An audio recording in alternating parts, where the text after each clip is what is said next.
Hello, I'm male feminist Anders Bloom, and because all lives matter here at Thorin's channel, I give you a big welcome.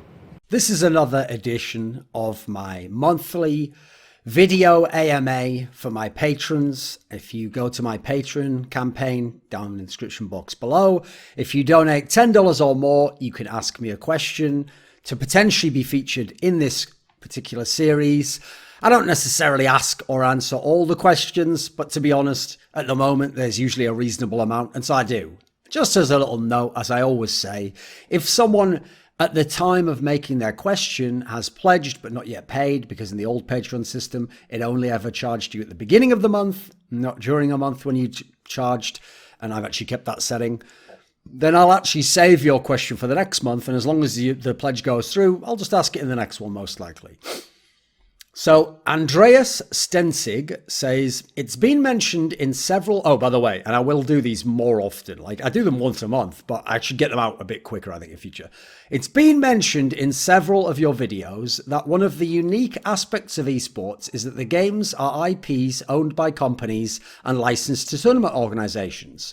Do you think an open source game made purely with the intent of esports being the goal and which doesn't have these limitations would be feasible and possibly successful?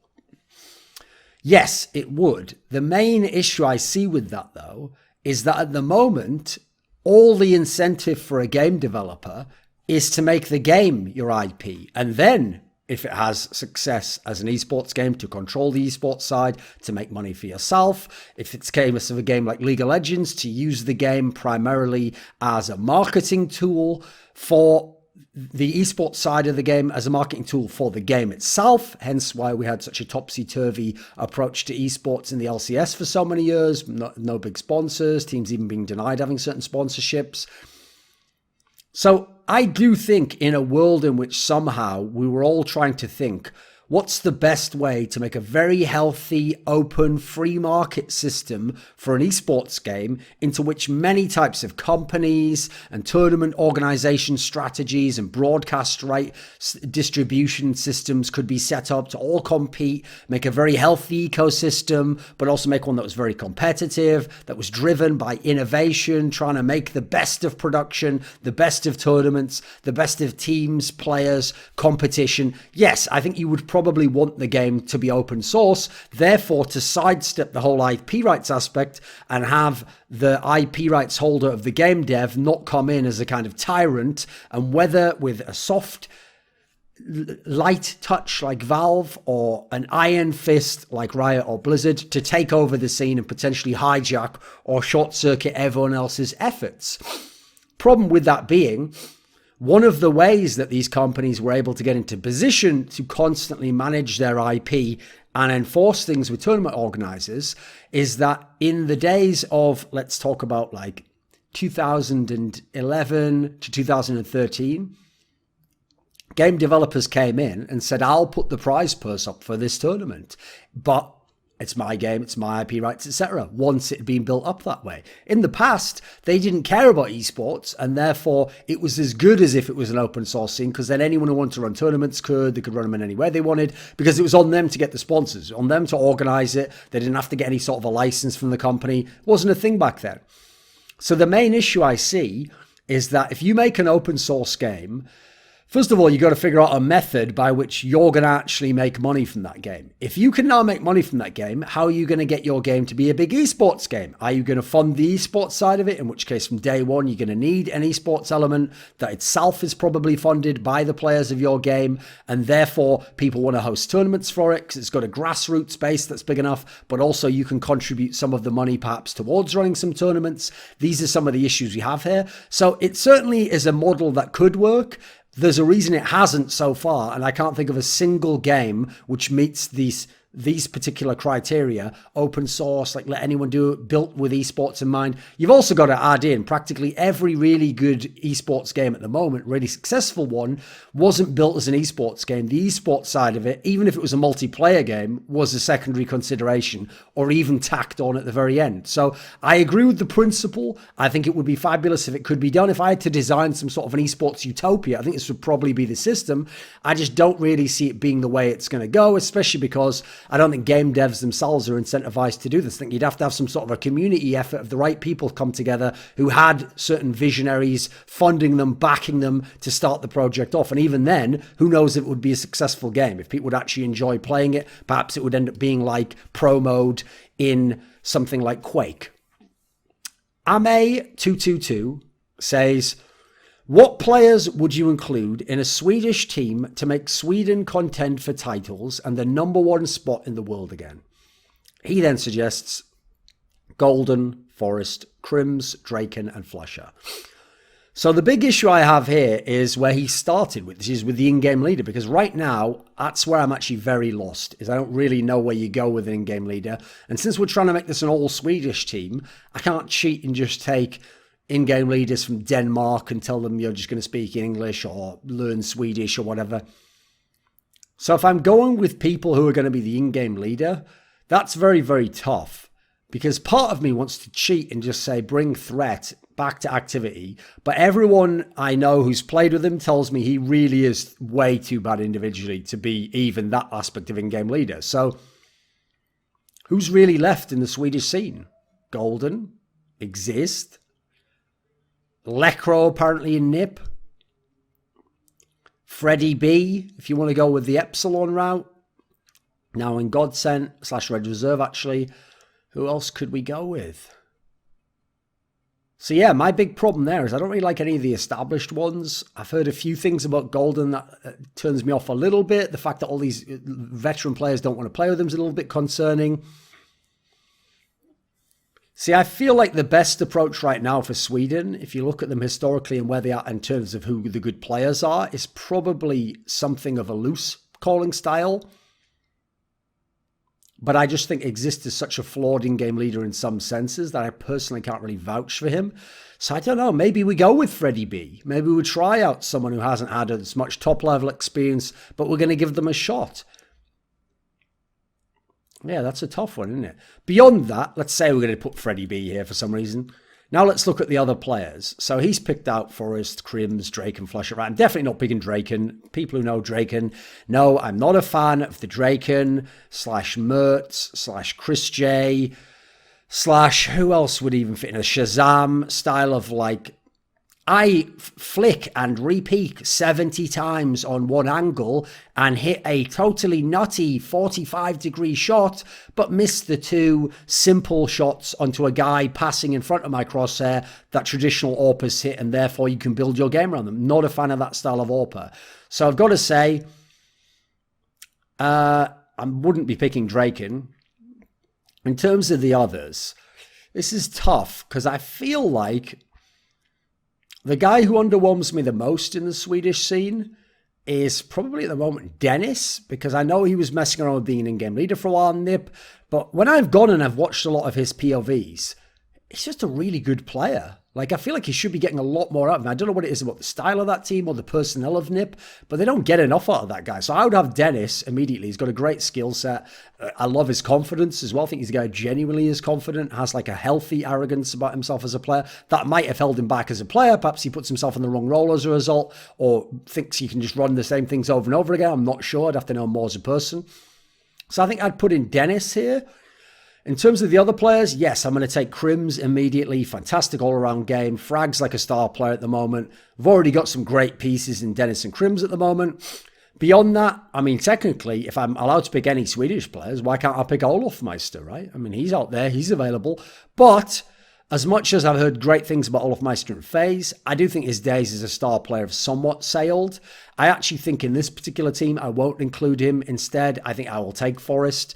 Admittedly, I've always had my own issues with whether or not Forrest wanted to be a star player, but he still has skills. He can still do a lot.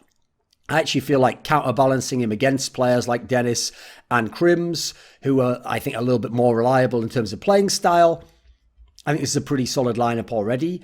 And then who else do I want as my other player? Now, I think Flusher could work here. He's got that defensive lurk style. He can play a supportive style. I always thought one of the things that made him very, very good in the Fnatic that won all those titles in 2015 was actually he would sometimes be one of the more supportive elements to shore up the team so that Olofmeister could be the star player, so that JW could be the wildcard element. It was him and Crims who were the backbone of the team along with Pronax for my money and were executing what he wanted. So I could definitely see putting Flusher in there as the 5th player.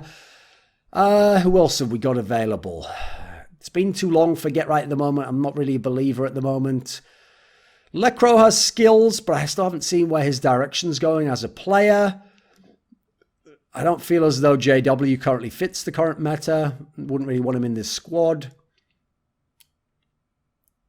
Broland's probably too young. You got Modi, obviously, over in Heroic. I have always been wondering what would happen if he came into a team, actually. I think he might be an interesting aspect to explore, but he does seem to have just got into that chill vibe where it's like, I play for this team. And is he going towards the top? Does he care that his team's just like tier 2, whatever you'd call them, C-class, D-class? I don't know. I don't really know where his head's at in that sense. So I guess actually maybe I'll take Flusher here. I'll go with the veteran experience. I'll say Flusher with Forrest and Dennis is going to be an interesting combo. I know he's played with Dennis before. Didn't necessarily see eye to eye on some aspects of the game. I think this is a fresh lineup. It's a lineup with some younger players, but also with some veterans. Nice balance of raw skill, but also playing styles. I think that would be a pretty cool lineup. I'd like to see that lineup run and at least given a chance to see what Freddie B could do with the lineup. Daniel Hambreus says, in the light of the passing of Total Biscuit, what do you think of the format of his Shoutcraft Kings tournament? This is a StarCraft 2 tournament. If so, which games do you think it would fit? Parentheses.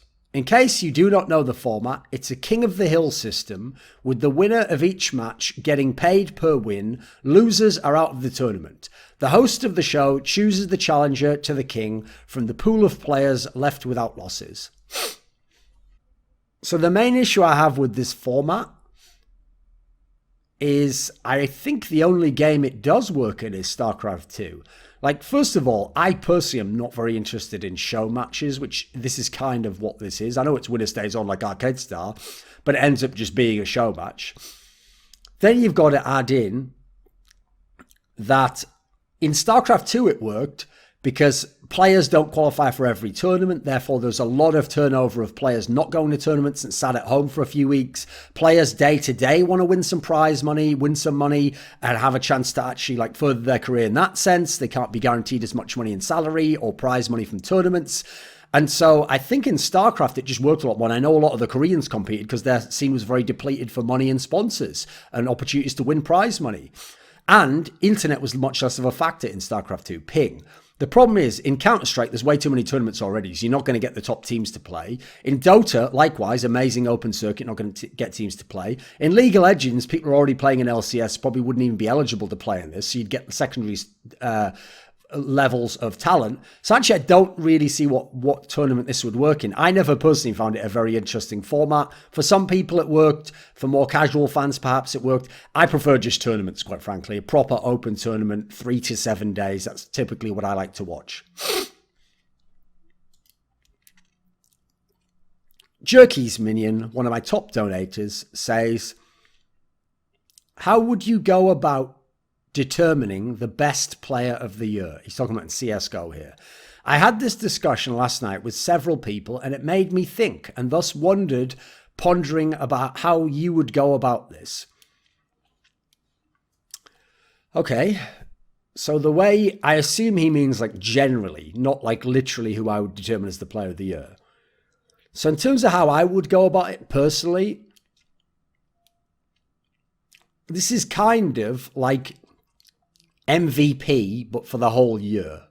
So if you know how I think about MVP, it's a mixture of you performed the best. So let's say you could pick out, based on a mixture of stats, raw eye test the 5 players who performed the best. Right, now you've got your little category. Now whittle them down based on overall placings. So if someone was truly exceptional and much better than the rest, he might be able to have worse placings. But overall, of the 5 players, we're probably going to end up with the 2 or 3 who generally had among the best placings. If you're an exceptional talent like a Nico in 2016, a Simple in 2017, yes, you can skip ahead of the class a little bit without the same accomplishments over a player like perhaps even Device, who was very good in one of the best teams, but wasn't as good as Simple, or go back far enough for Nico and Mousebots. So in that scenario, one of the factors can counteract the other one. So accomplishments are going to be used as a limiting factor, but they are secondary to overall player performance. Then I would say to determine things like how much help do you have in your team? What role are you required to play in your team? How much do you have to carry the load in your team? Like, it's definitely not the case you have to be the biggest hard carry to win Player of the Year.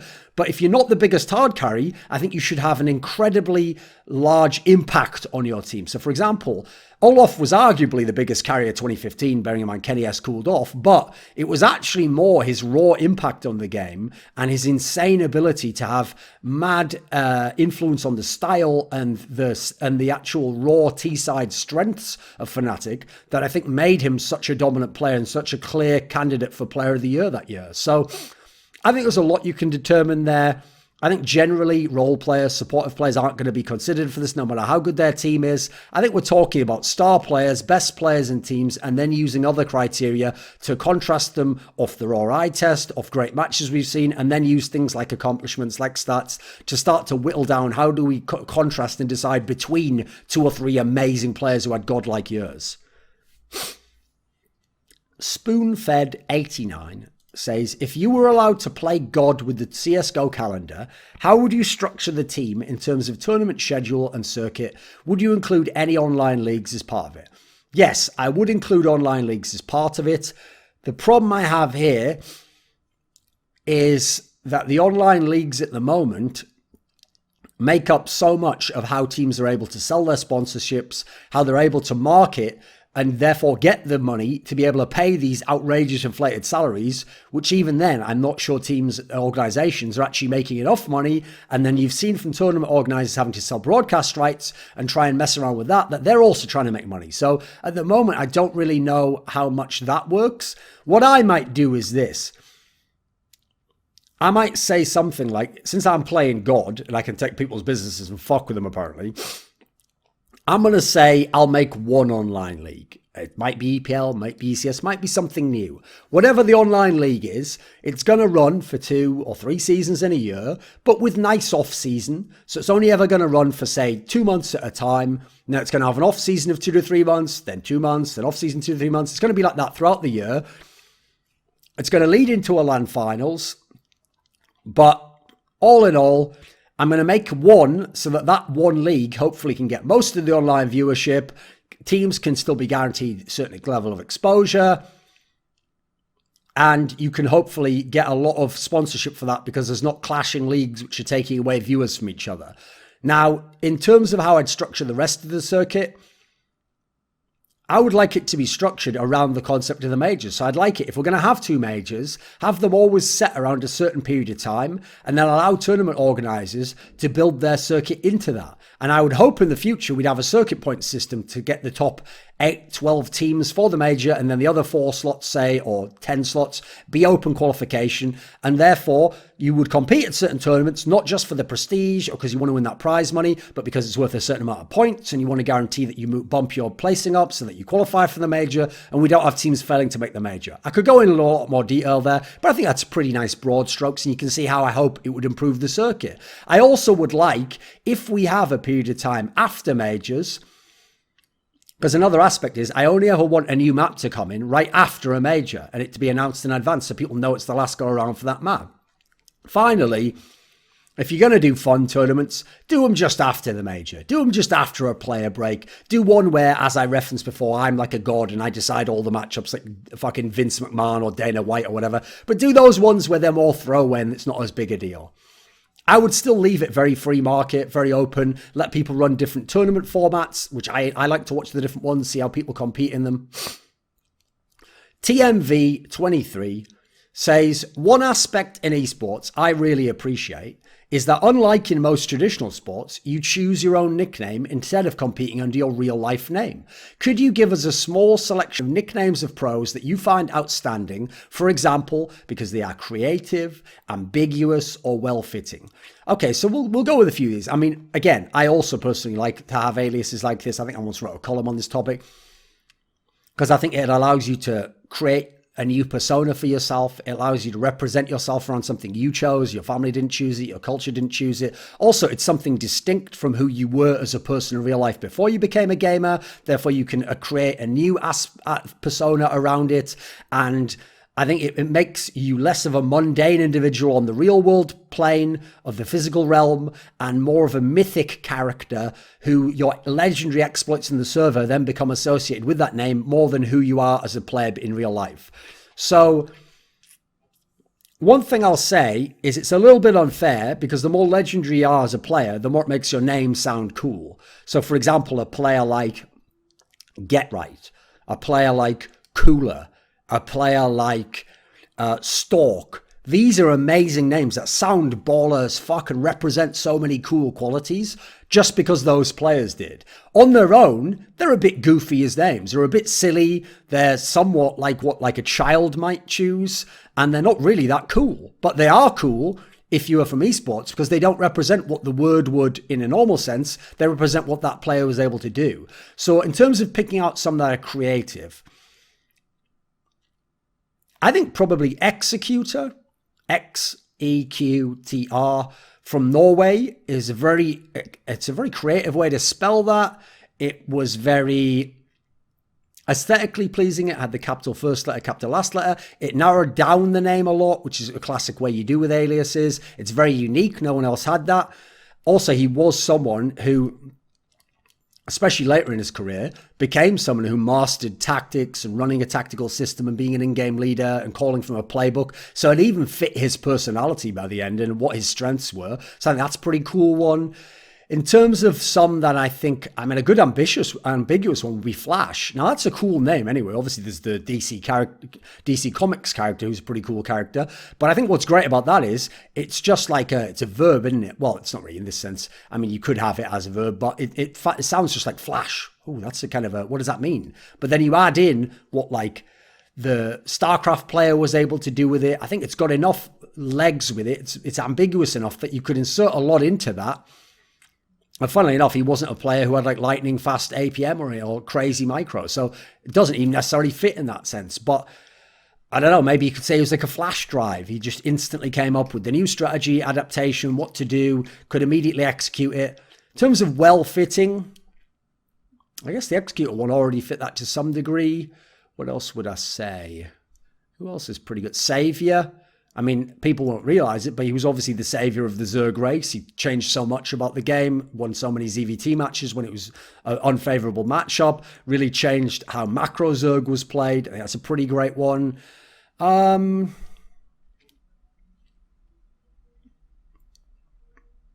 think maybe Boxer's probably a pretty well-fitting one because he's someone who, first of all, that's a sport all around 1v1 and becoming the champ. Obviously, he was the champ for some time. It's also all about building certain personalities into narratives around them and fans liking them or hating them. He was obviously a hero. He was a heel, whereas certain other players were villains, were the heel, like I Love Uv, his protege. I also think that he's someone who, in terms of style of play, was creative, but played the man, not necessarily the map or the race as much, which I think is also a traditional boxing style. You don't necessarily just play your style, you play around what his strengths are and try and skew the matchup in your favor in that sense. So there's a lot you can go with there. Alexander Rao says, do you think that the lifetime, he's doing inverted commas there, speech marks, lifetime of a game has been increasing as it becomes more mainstream to follow the professional scene? I don't really know on that because for anyone who doesn't know, in the 2000s, we had a bunch of games that lasted a long, long time, like 7 to 10 years. Warcraft 3, StarCraft 2's lasted a long time. The first Dota, Counter-Strike, obviously. League of Legends has lasted a long time. Quake, in Quake 3, Quake Live, That's lasted a long time. The problem is I don't really know that it's based on it being mainstream. It being an esport is a big deal. I think that becomes a feedback loop where people who played it in the past can keep watching as a result and dip in for the big tournaments. And likewise, people who watch it but don't play it anymore feel the urge to go back and play it again because they just watched some really sick games. I do think that helps.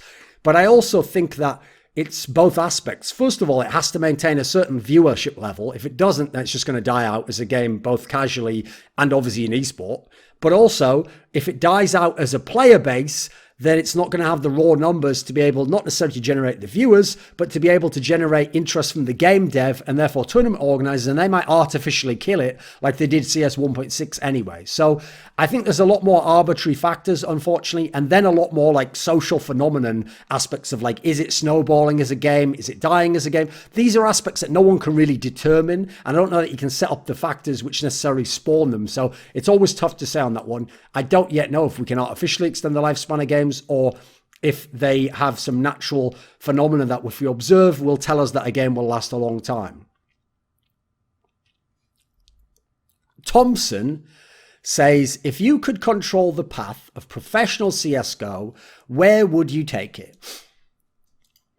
Right, what I would do primarily is I would tell the development team we have 2 development paths we're going to follow, and we're going to split these up.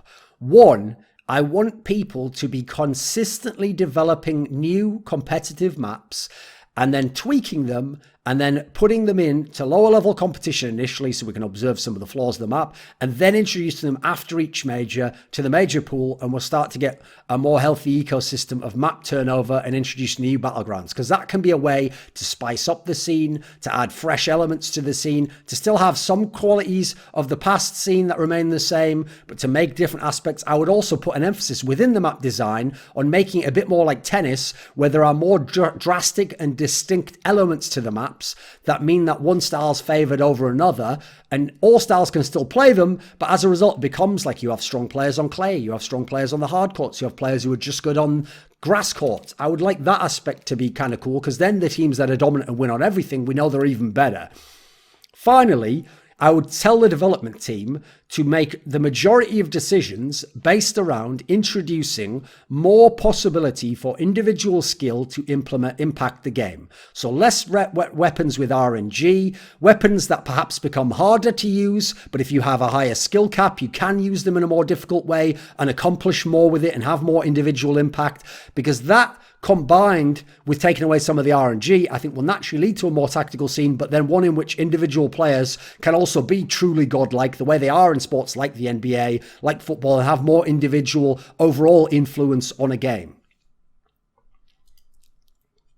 Stained Class.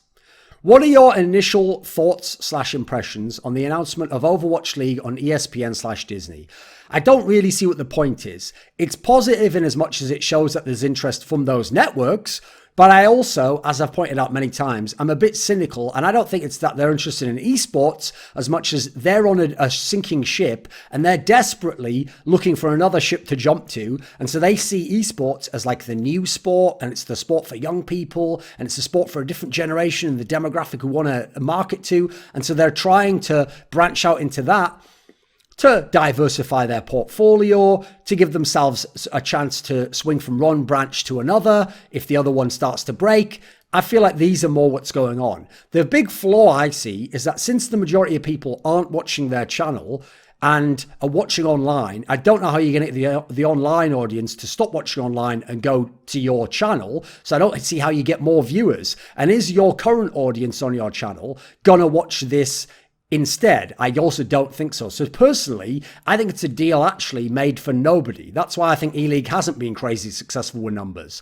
That's why I think most of these broadcasts of big matches on television don't really work. Now, I will say, esports tournament organizers and game devs are fucking tooling these clowns from the traditional media by making them sign deals that aren't even exclusive. And so you can still watch on Twitch if you're a Twitch fan, but if you want to watch on television, you can. So it shows that the person with the leverage is actually the esports people, and they're getting everything they want, just more free money basically, and to say they were on a big channel. Meanwhile, the person who's got the channel is trying to strike these deals just desperately to get any more of his viewer base watching a bit more often, or try try and convert some of his view base to watching this. And I think that that's actually a fool's errand. So I don't think particularly from their side of the equation, it's very good. Free sports is great. You get that free money, baby. Pavel says, in Esports Salon episode 16, approximately 27 minutes and 30 seconds in, Noah Winston discussed the difference between teams having the incentive versus the ability to develop talent. He argued that a team in a closed system has both incentive and ability to develop talent, whereas teams in an open system do not invest in talent development because they can't necessarily make the necessary long-term investment. In CSGO, it doesn't seem as if talent has been produced more effectively through academy teams, North, Envious, Fnatic, compared to lower tier orgs, Hellraisers, Flipside, Epsilon. Is talent more effectively developed in an academy team, or can development be outsourced to lower tier orgs? Which system, open/closed, is better for the discovery, development, and integration of new talent? The problem with it is, I don't think that those are actually fair comparisons, because academy orgs, even though some of them had coaching staff, etc., they didn't have quality players in there, so you're not learning from other good players. They didn't have veteran players in there. They didn't typically have good in-game leaders, so you're not learning from someone who's going to teach you the game. Lower tier orgs, Hellraisers, Flipside, Epsilon, they had all these factors. Or they had future would-be star players of the scene as well, and so you were playing with good players as well, and you could accomplish more, and you could work your way up together. Essentially, I'm on the side of the Carmack approach there, which is that you just allow more and more talent to compete, more and more players to compete, more and more teams to compete. And the idea is the cream will rise to the top. It's incentivized for lower orgs to find up-and-coming talent who hasn't yet made it. Therefore, the talent gets a chance in their org. They compete at a lower level, prove they're good, then naturally work their way up through the ecosystem, the food chain, to the bigger teams. And that's how we have a flow of talent.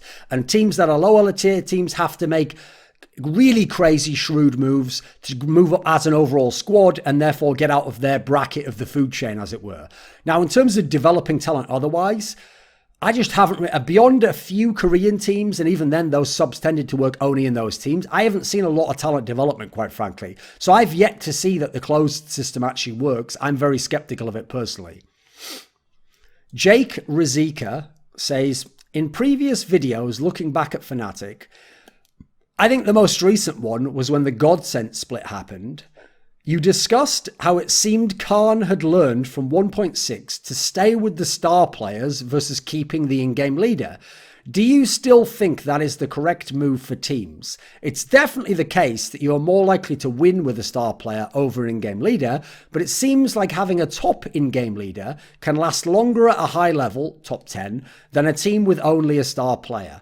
At this point, do you still think that teams are better off keeping star players over top in-game leaders? Right, this is one of those opinions that genuinely baffles me, because I do not know what video or opinion he is referring to. Like, I am not aware of a time I personally have ever made this example. Like, I personally thought in this particular case you should have stayed with the star player, but that also wasn't just a pure, like, objective star player versus really good in-game leader battle, because in that scenario I actually might pick the in-game leader and say we can get other talent, there are other star players in the world, if this is a good enough in-game leader I'll keep him because he can run the rest of the team. Now, in terms of the instance where Khan was involved, that was where Fnatic chose Khan, who, by the way, everyone and their mother knew was a year or two from retirement, because he'd been saying for years that he was going to retire and he was trying to complete his trophy cabinet. I would choose star players like GetRight and Forest and Gox, who themselves had 5 to 10 years left on the clock, and aside from maybe Forest, showed no indications of retiring, and with the future of Counter-Strike, I would choose those star players over an in-game leader who was good, but his best days are behind him, and he himself is looking at retirement. Yes, to me, that's just a logical long-term investment strategy. Now, if it's a really good in-game leader at the moment, like Glaive versus Device, now that's a tough one. I might choose Glaive there, even though I obviously am a huge fan of Device's game. I think he's an amazing player, because I think the difference is you could give Glaive config or Magus, because you've seen now, or Yugi or Cajun B, and he could use some of these players and again become the #1 team in the world. If I have just Device and now I have to work with Snappy as an in-game leader or MSL as an in-game leader, am I going to win those championships? I don't know. The reason why typically I might side with a star player in more specific cases is the star player, I'm talking about truly game-breaking star players, not just a very good player. I'm talking about not just the best player in this team, like the best player in Denmark, the best player in Sweden, the best player in Ukraine. The reason a player like that might hold more value within Game Leader is because I feel like you have to have that piece to probably be the number one team in the world. Once you get to those stakes, as I think the team like Mouse Sports has shown you, having a good team, having good players, having a good mix of guys, a nice balance of the team, it isn't enough. You got to have a Cold Zero, a Simple, a Nico, a Device. If you don't have one of those players, I'm sorry, you're probably not going to win the championship overall. And someone like Oscar's very good. He's certainly a top 10 player in the world. But does he consistently match the heights of those players and the raw impact on the game and influence over his team style? I don't think you can say he does, quite frankly. I think that's one thing that held them back overall. So I think it's a very tough one overall. I would say this. Good in-game leaders are amazing for guaranteeing your team will have the potential to be top 10 and work with whatever talent they've got. Great star players are good for taking good teams and pushing them over the top to being the best in the world. So you need both, obviously. You can't really choose between the two, but when forced to, I would in certain scenarios choose the in-game leader. In other scenarios, I would choose the star player. Shikez says, do you think a move where Automatic would replace Taco as the supportive element in Team Liquid would work out well? Is that a role he could even fill? He seems like a really flexible player, and he also has a history of twists, although sort of a muddied one, if I remember correctly. Yes, in terms of his history of twists, not really that relevant, quite frankly. I don't really see that it would matter much in that sense. So let's ignore that for a second. In terms of being a flexible player, I agree he is, but I also think he's a player where sometimes he's doing roles because other people won't. I would prefer to have him in roles that suit him. So I don't really personally see him as more of a supportive element. I sort of see him as like connective tissue, but in the middle, like a mid-round type player who's going to play behind the entry unit. He's going to be one of my star players, but perhaps not the primary playmaker. He's going to be more a star player in terms of putting up numbers and being in his comfortable spot. I don't know about the more supportive facilitative end. Obviously, he's a much better fragger than Taco, but Taco has a great mentality for facilitating other players and for playing his spot and not getting down when he doesn't have kills. Automatic seems like a player who can be affected a little bit by motivation issues and where he thinks his team's success level's going. So I wouldn't mind him in Team Liquid, but if I put him in Team Liquid, to be honest, I might be doing it to replace Twists and instead say, let's go with that. Let's have a more stable aspect there. Or maybe he should replace Elige. I don't know. They're kind of more similar types of players I see overall. So I would like to see Automatic in many top NA teams. I just don't think the Taco swap necessarily makes sense to me. Henry Claraday says, I wanted to follow up with your interview with Nifty. He made a very bold statement, in my opinion, that he wouldn't want to play on a team where he wasn't the in-game leader. Based on this Renegades team and their results, do you rate him as a solid player turned in-game leader? Do you personally think he should continue to in-game lead AWP and pursue a status as a sort of NA fallen? Or do you think this is a bad move and he is hamstringing himself of future career moves to a Liquid or a Cloud9 or as a main AWPer, seeing as both of these teams likely have future opportunities in this area? Right. So in terms of him wanting to be an in-game leader, I don't really see him as that great an in-game leader. I think he's doing an okay job. I also don't think as an AWPer he's very good. So personally, I would rather he wasn't an AWPer. I know he's trying to do the Fallen style. Fallen himself can't make that style work at the moment. I think it's a miracle Fallen ever made that style work in 2016. That's why I give him massive props and plaudits for doing so and being able to structure a team like that, an in-game lead, shot call, and be a fragger as well, and an impact player. That's amazing to me. That's why at a time I thought he was the best in-game leader in the world. I don't know that anyone else can mimic that. I think it was very unique to him and his skill set. And crucially, as you've seen with later SK teams, the particular personnel he had around him and their game philosophy. I think you have to have some degree delegated some of the responsibility for individual moves to some of the players more so than you calling everything a microing, because you have to look at your peaks yourself. So I personally just think he's a poor man's Fallen in most respects in that sense. I actually think he should probably give up the in-game leader aspect. Maybe you could give it a go. I haven't seen enough from Renegades to suggest that they're brilliant at it. Actually, I thought when Kassad left their team, they looked a bit whack until Ryu came on. So I'm actually a bit skeptical of how good an in-game leader he is, quite frankly. So instead, I'm looking at this squad and I'm thinking more like he should just become a player and he should just be a middle-of-the-pack player. And I wouldn't personally recruit him for Team Liquid or Cloud9. Again, seems like a nice enough guy, but it's not about being a nice guy. It's about being a really good Counter-Strike player. So personally, that's his worldview. That's his perspective, and he's entitled to it. I just don't agree with it myself. Chung Yu Xiang says, you've mentioned on Twitter before that Mr. Nassim Taleb was your spirit human. Would you elaborate on that? Right, that's obviously a joke when people are like, this guy's my spirit animal. What I mean by that is, first of all, he kind of is a man after my own heart. Like, he loves to wreck what he sees as misrepresentations or overly reductive solutions to complex problems that don't actually have simple solutions.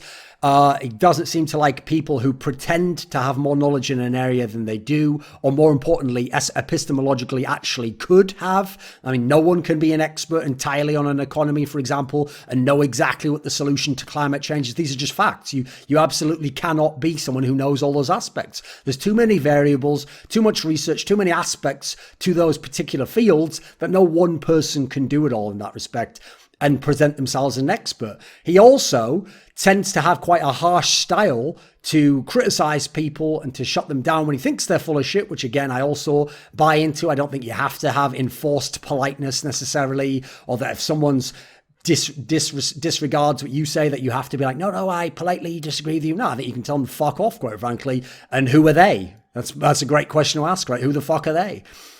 So I also just like the fact that he's able to take very complex topics and give a simplistic principle, which is a model for how to look at that topic. And I think he translates these complex mathematical aspects and principles into things that are fit philosophically to real life, just everyday life, and don't have to do with mathematics or economics at all.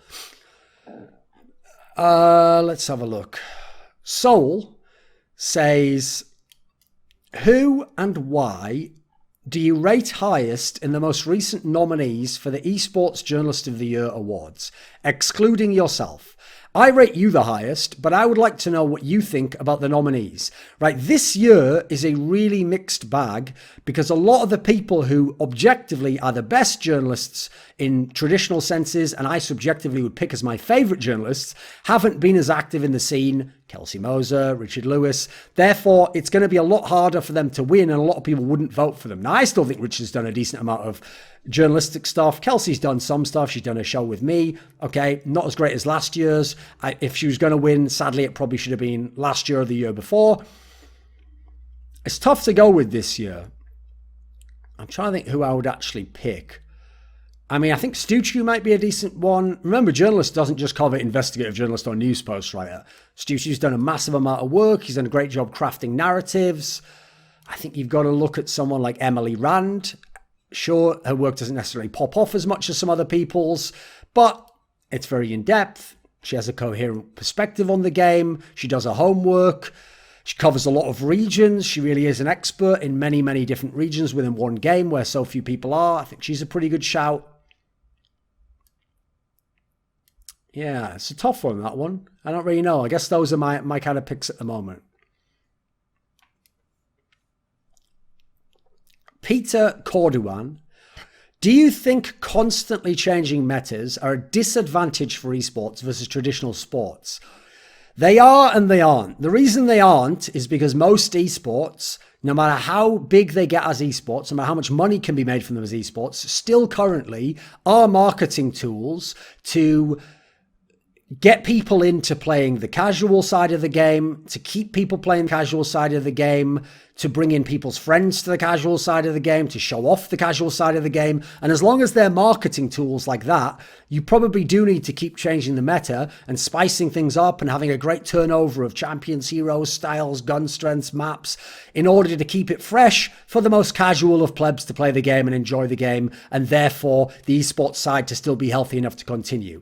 But contrasting just in terms of it being esports versus traditional sports, I think it's terrible. I think it means that you get teams that are the best during a split or part of the season in one sense, and then it comes to a major, it comes to a world championship, it comes to a playoffs, and you're playing on a different patch, a different meta, and suddenly a different map pool, and your team isn't as favored anymore, and the number one team in the world isn't the number one anymore, but not for factors to do with them as a team or someone actually overcoming them. You just changed some of the variables and parameters that made you determined as the number one team in the world. I don't like that, and I think it would be terrible in traditional sports if, for example, a team that was running a no-huddle offense in the NFL based around like a lot of quick short passes to slot receiver type guys and small runs, suddenly that somehow wasn't viable and you had to play a long bomb game where you were having to just like come up with plays, make perfect reads, block out and throw long for the wide receiver. I think you would immediately see a changing of the guard who the best was and who would win the Super Bowl. So I think it would actually ruin the competitive integrity of the sport.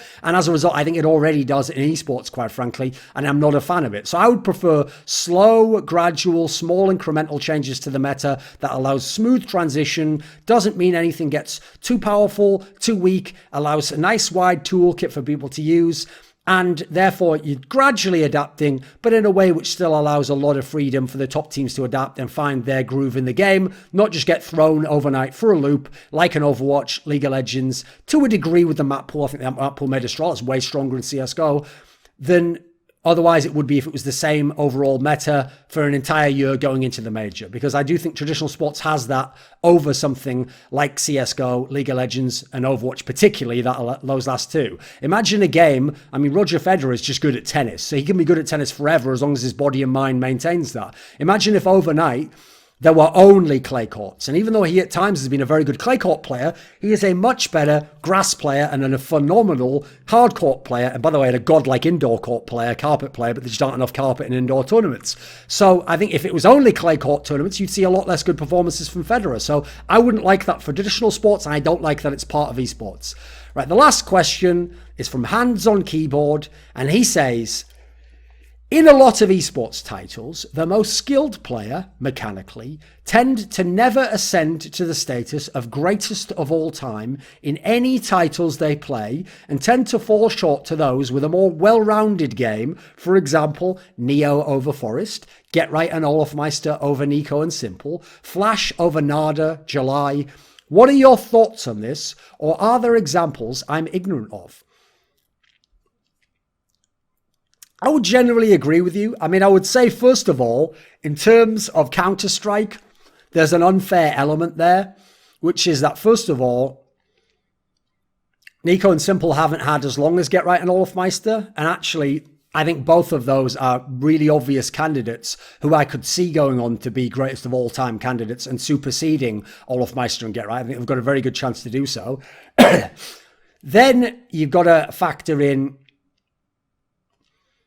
that in a game like StarCraft, obviously the game isn't just about APM, about micro in the same way and mechanics, just as Counter-Strike isn't just about aim, Quake isn't just about aim. So what I would say generally is that's because those players you're listing, the most mechanically skilled, often were a little bit too one-dimensional. Like they relied too much on that individual skill. And the fact they have such absurd individual skill makes that the way that they shape their whole game. And they actually rely on individual skill to put themselves in dodgy fights that they otherwise wouldn't, but win them a more higher percentage than other players would. But I've always said, if you could have taken the skill set of Strengths or Kilson and given them to the mind of Rafa, he would be the best player, hands down, probably to ever play any dual esports game. Instead, they had nowhere close to the mentality or strategical mind for the game. He had a significantly worse mechanical game, but was so brilliant in terms of strategy. He could maximize every possible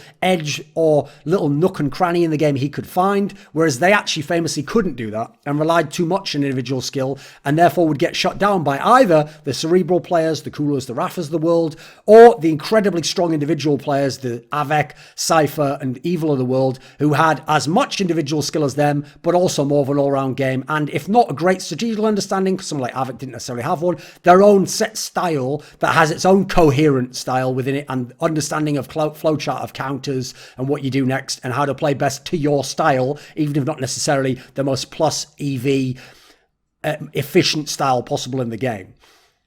I will say there are rare examples. Like, I actually do think that Jaedong is a solid candidate for greatest of all time, and he absolutely is one of the most skilled players of all time. You mentioned Nada. He's absolutely a greatest of all time candidate. He's also one of the most skilled players we've ever seen. I think Cypher in Quake is a very good example. In fact, he's someone who actually made that leap. He used to be all around individual skill, playing it intuitively. Then after Rafa beat him enough times, he implemented that cerebral style of game and became an undisputed best player in the world from let's say the summer of 2011 through to about 2013. The guy was just almost unbeatable. So I do think there are notable examples. I think Shox, when he was at his best, was something like that. He had among the most skilled, but he also had a very good all-around game. So I do think you've got good examples of it. I think that there is a principle behind this, but I think once you get to the greatest of all time level, it doesn't hold as much. With that said, the simple reason why a lot of the names you've listed are very reliable potential greatest of all times is because they maxed out their skill level, but also had almost every other aspect in the game or a very wide skill set in the game. And as a result, they could beat you in many different ways, whereas the incredibly mechanical skilled player at certain points in their career has to max out the mechanical aspect and beat you in that respect. Whereas MVP, Rafa, Flash, they can beat you without being on their mechanical A game, without being on their overall A game. They can find ways elsewhere in the game to grind out a match win against you, come back into a game, let you make mistakes, do something clever, creative, throw you off. And so I think that's the principle at play here. Now, there was one question, which again was someone who had pledged but hadn't yet paid. I'll put that in the next one. If you'd like to ask a question for the next one, donate to my Patreon below, $10 or more. You can ask a question and I will do these much quicker, probably within 2 weeks, asking for all the questions. This video was kindly supported by Dean Tanglis, Gardner Wilson, Andreas Snazore Westerlund, Alex Adams, Eddie Wingfors, Daniel Yordanov, Robert Baxter, Travis Greb, Kyla Harris, James Harding, Caesar, and special thanks go out to Matt Shakowski and Jerky's Minion in particular. Want teasers for my upcoming content? How about asking me a question for my monthly AMA? Do you want to take part in a discussion about esports with me? How about suggesting a topic or a guest for my content? Put your money where your mouth is and join the Scrilluminati today.